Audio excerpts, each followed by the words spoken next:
শনিবার যুব ভারতী ক্রীড়াঙ্গন আর তারপর থেকে রাজ্য প্রশাসন তোলপাড়।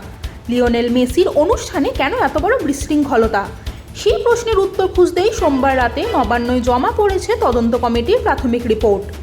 আর রিপোর্ট জমা পড়ার 24 ঘন্টার মধ্যেই কড়া অ্যাকশন রাজ্য সরকারের। রাজ্য পুলিশের ডিজি রাজীব কুমারকে শোকজ করার নোটিশ পাঠালেন মুখ্য সচিব মনোজ পন্ত। একই সঙ্গে শোকজ করা হলো বিধাননগর পুলিশের কমিশনার মুকেশ কুমারকেও।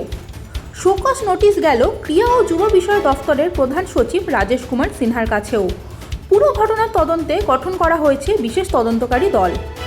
এই তদন্ত কমিটি গড়েছিলেন মমতা বন্দ্যোপাধ্যায়। কমিটি স্পষ্ট জানিয়েছে, দায় এড়াতে পারে না পুলিশ আর ক্রীড়া দফতর।